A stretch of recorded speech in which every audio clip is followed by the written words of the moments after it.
Well, the wait is over. Shedeur Sanders has heard his name called and is headed to the Cleveland Browns with the 144th pick in the 5th round of the 2025 NFL Draft. The Browns have now taken 2 quarterbacks in this draft after they selected Oregon's Dillon Gabriel in the 3rd round. For much more on Shedeur Sanders heading to Cleveland, let's go ahead and welcome in our own Pete Prisco for more. Pete, great to see you. Let's go ahead and start with your initial thoughts. Shedeur headed to Cleveland. My long national nightmare is finally over. Oh, now we can focus on the rest of the people in this draft.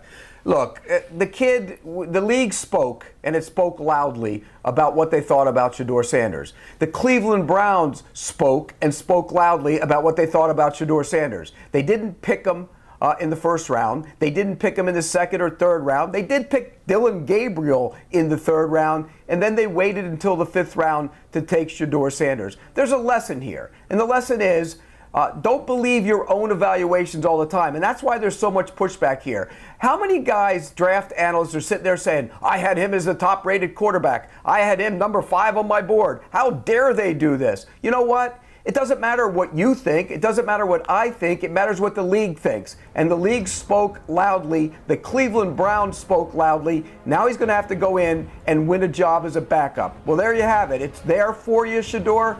All the complaining that everybody did, go beat out Dillon Gabriel, go become a starting quarterback in the National Football League, and then the Cleveland Browns don't have to worry about taking one next year. All right, I want to get some more voices in on this because I'm not sure if it was a big sigh of relief or what it was, but from the guys in our set on CBS Sports HQ, it's Emory Hunt and Damien here. So I want to give you a chance to respond to what we heard from Pete Prisco. Damien, I'll start with you first. Well, if Pete Prisco were still here, what I would ask him, when he says the league has spoken, the Cleveland Browns have spoken about how they feel about Shedeur, I would ask him this. Is it about his play, or is it about him and his camp and everything that surrounds him? Because I feel like Pete is playing it safe by saying, oh, well, this is what they think about you. This is where you got drafted. It doesn't matter what you think or what people thought where you might get drafted. The league has spoken. But is that about your play? Because if it's about his tape and how he plays as a quarterback, I unequivocally disagree. All right, let's get Pete to clarify here, because Pete, you are still with us. Your take on that. It's always about your play, and here's the thing. Shedeur Sanders is here as a player, okay? And you're here with the distractions. And we know if a player's up here as a player, you can deal with these distractions. If he's down here, you can't deal with the distractions as much. And by distractions, I mean this. He wasn't great in his interviews. He came off standoffish. I can't tell you how many teams told me it was disappointing the way he handled himself in the interviews. You get the other stuff that comes with him. And I'm not talking about his father, because I think teams can handle Deion Sanders. It's just the other stuff doesn't make it worth taking him based on his talent. And like I said yesterday, John Elway didn't want to play for the Baltimore Colts back in the day. He worked himself to get out of that and go to the Denver Broncos. But John Elway was John Elway. If you took Shedeur Sanders, everything going on with him right now, a father who's involved, a father who speaks his mind, the social media stuff, the fact he didn't interview well, and he was John Elway, he would have been a 1st-round pick, maybe the 1st pick. It always goes back to talent. He is a good quarterback. He's not a great quarterback. And, we talk about college production. I can go on and on. Danny Werfel might have been one of the greatest college quarterbacks ever. Couldn't play in the NFL. He just couldn't. Sometimes it doesn't translate. I don't think his skill set is what everybody else thinks it is. I thought he'd be a 2nd or 3rd round pick. He's fallen a little further than I thought he would, but the reality is he's not worth the aggravation if you're a backup quarterback. But Pete, I do want to respond to that and say we just had this conversation a couple nights ago where I brought up the fact of if you don't want to deal with all of those external factors, then you look at Shedeur and his talent through a different lens because you don't want to deal with the distraction.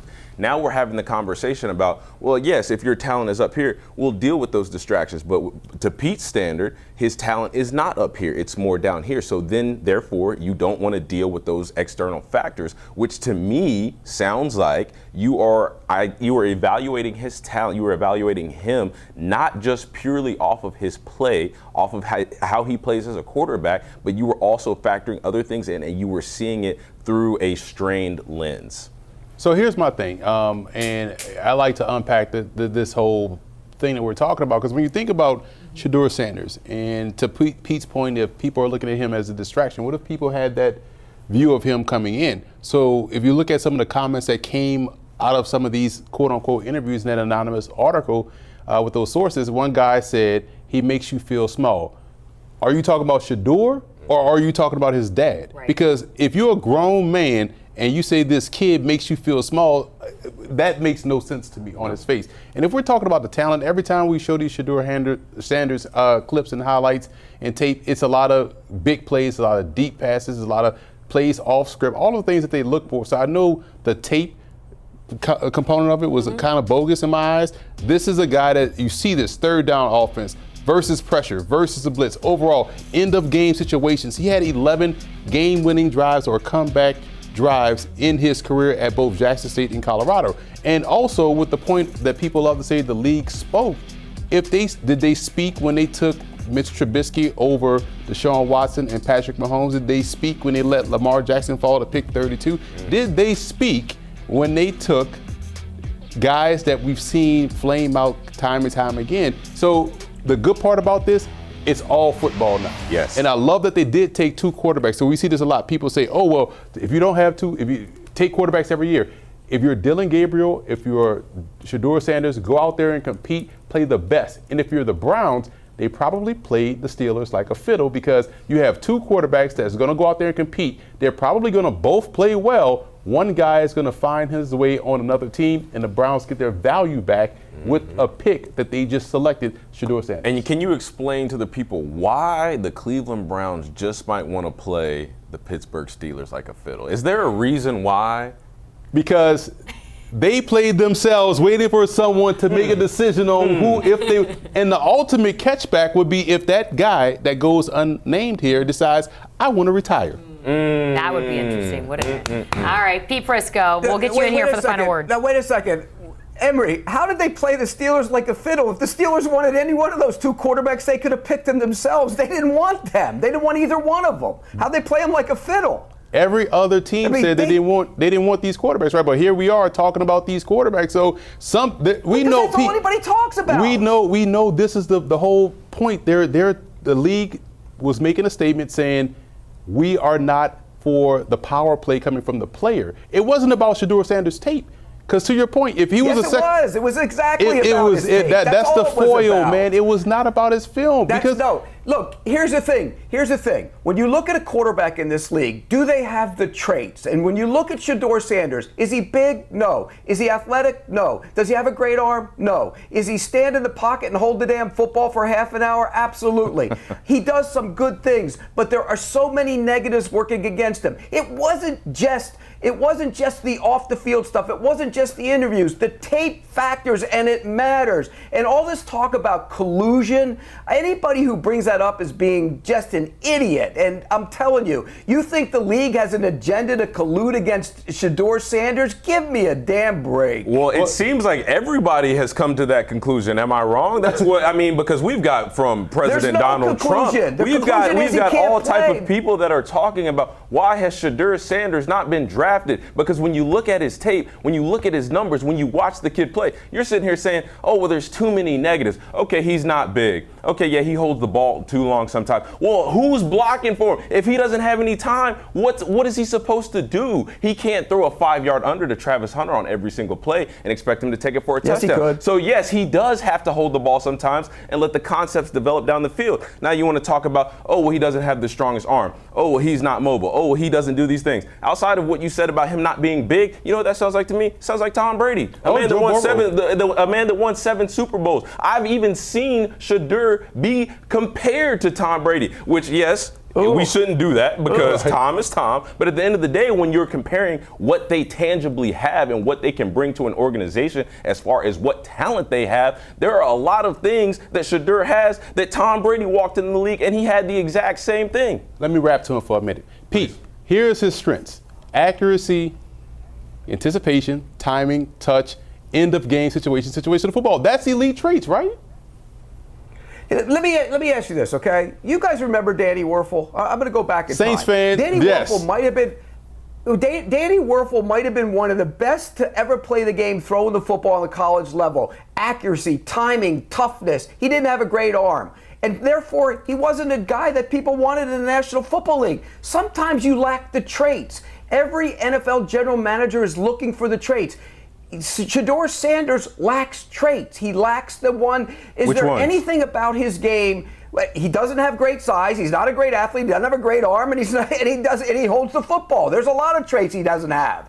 And you can be a good college player and not have it translate to the next level. We've seen that time and time again, particularly at the quarterback position. Hey, Gardner Minshew put up tons of numbers in college at Washington State. Is he any good in the NFL? No. Graham Harrell, remember that guy? He put up monster numbers in college. Is he any good in the NFL? No. Sometimes you're a good college quarterback, and that's what you are. So when he hits the field, first of all, he's 6'2", 214, and Cam Ward is 6'2", 220. I mean, that's they're both about the same size. But at the end of the day, when you think about someone like Shedeur and playing in an offense, and I don't want to take the coaches off the hook. This is Stefanski's job to get all of the best out of these quarterbacks, because that's different styles from Gabriel and Sanders. But at the end of the day, if Shedeur plays a position, how he runs his offense, we should see the best of Shedeur, and it should work for Cleveland. Hold on, Jordan. Let me ask you this. Wait, I want to ask you this real quick. Did the Browns not speak by taking Dillon Gabriel in the 3rd round and this guy in the 5th? Doesn't that send a message? They spoke by taking Shedeur. Well, but that's going to be my next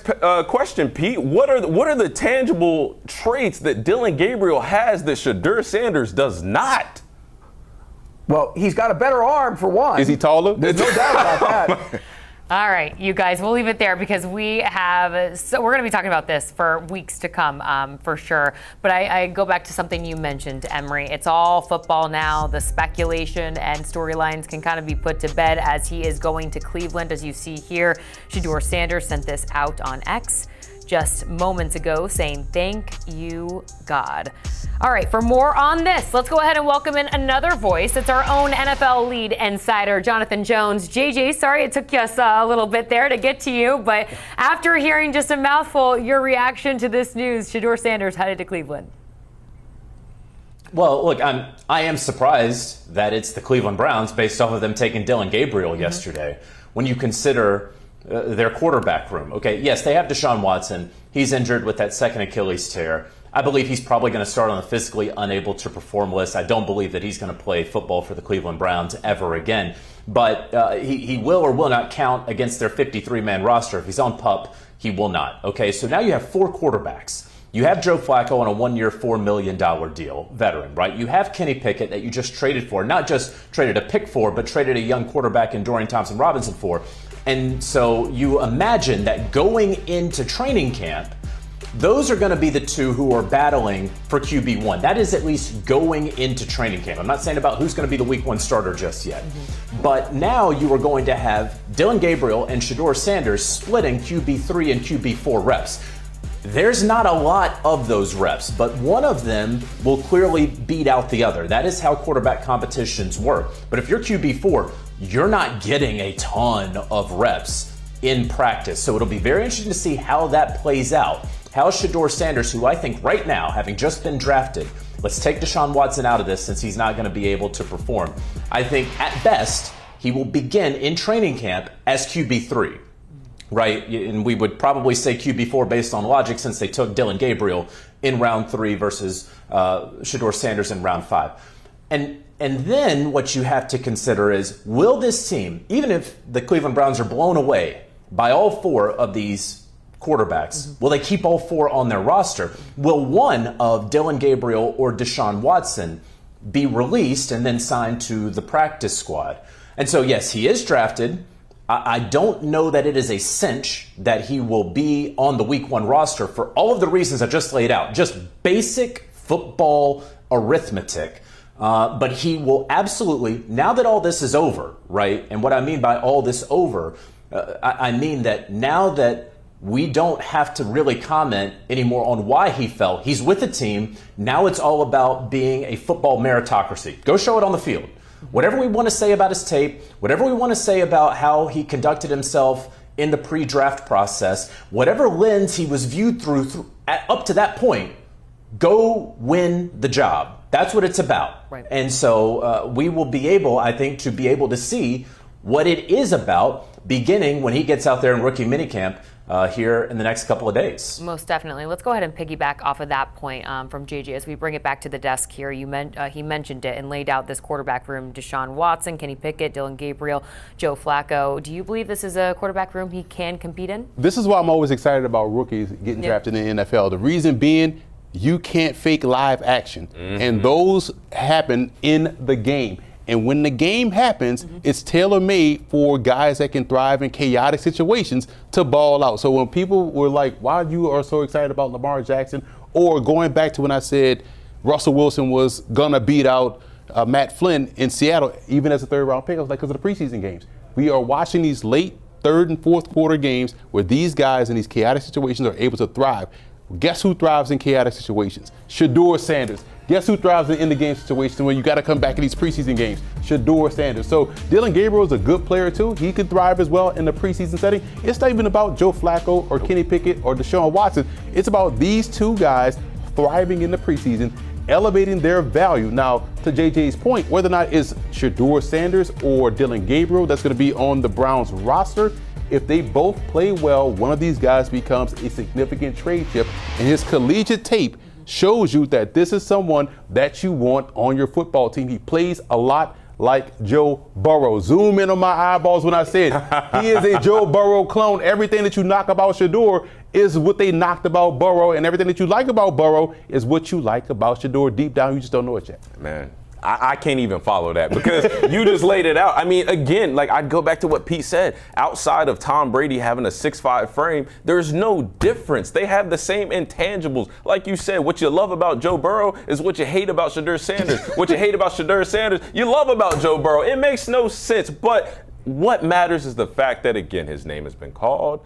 He has a home. Now it's time for you to show up and deliver, because like we have sat up here and said, you and I, you included, we have sat up here and said Shedeur Sanders should not have been, he should not have fallen to the 5th round. Now we all expect him to go and show and prove why he should have been taken higher, why we're sitting here saying, well, there's a potential that the NFL had an agenda. There's a potential that they just they had a power struggle with the primes, with the Sanders. All of that is put to bed. Go out there, win you a job, put it all on the field. I just want the Deion Sanders sneakers in Cleveland Brown colors. I just want those orange and white sneaks. That's all I'm caring about right now. I'm still good, Deion. Send me those sneaks too. A pair of 10 and a half. You know, and so to that point though, one of the knocks, right, and I think that everyone here has talked about the pros and the cons of Shedeur Sanders on and off the field, the perceived and the real, right? Okay, but one of the knocks over the last couple years as he has gone into the NFL, as there were some people who quite legitimately were saying he's going to have to fight for a QB1 spot. Right now that we know where he's picked, he's going to have to fight for a QB2 spot, right? And then we're going to have to worry about QB1 with Cleveland. Right now he's fighting for QB3. One of the knocks on Shedeur has been not that things were handed to him, but that he has not had to fight for that, right, on the football field. I understand going back to Jackson State and then finally getting that eligibility and then becoming that starter, right? But he is always sort of led from the front. That has been a knock on him. And so now he has to show, you know what, I can work my way up from the bottom. And whether you want to say that this was a humbling experience, whether you want to say, and you can come from a lot of different places, so I'm being very careful with how I'm choosing my words here. If you want to say that he has been humbled by this experience, there is now, you are going to be able to watch Shedeur Sanders in real time, everyone with the Cleveland Browns organization, and watch how he conducts himself from this moment forward. He is going to have to be in that building at that team facility for every hour that he possibly can be, that the NFL rules allow.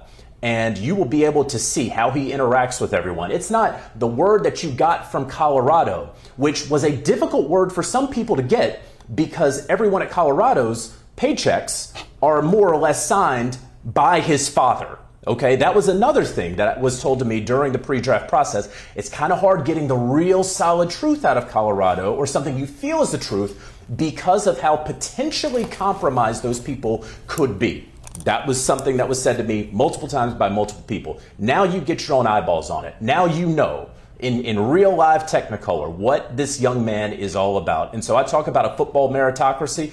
If he is that dude, if and when he does thrive in those situations, when he is in those week 1, week 2 preseason games that we all say are trash, that Roger Goodell wants to get rid of, when he does that, then there will be no denying it. Then there will be no more question marks around him, no more narratives. And so I can't wait to see it. I'm telling you what, in August, I am going to download whatever stream that I need to watch Cleveland Browns. I don't get it here at home. I will be watching the Cleveland Browns to see it with my own eyes. Let the JJ training camp tour begin. My gosh, we're all looking forward to it, and let's hope that he uses all that fire inside of him to his advantage as Shedeur Sanders heading to the Cleveland Browns. If I were Shedeur, I'm taking a screenshot of this right here. I'm having this as my screensaver on my phone, and I'm looking at it every day before training camp and beyond as you take a look at the 40. quarterbacks taken ahead of him. Shedeur Sanders, the 144th pick in round 5 of the 2025 NFL Draft, heading to the Cleveland Browns. Obviously, I love the Shedeur Sanders selection to the Cleveland Browns, and the reason why they're getting their franchise quarterback in the 5th round. This was my QB1 in the class. Touch, timing, accuracy, anticipation, in the game situations, third down offense, backed up offense, red zone offense, need to have it moments. This is the guy that can help change the franchise. And the Cleveland Browns got themselves their future in round 5.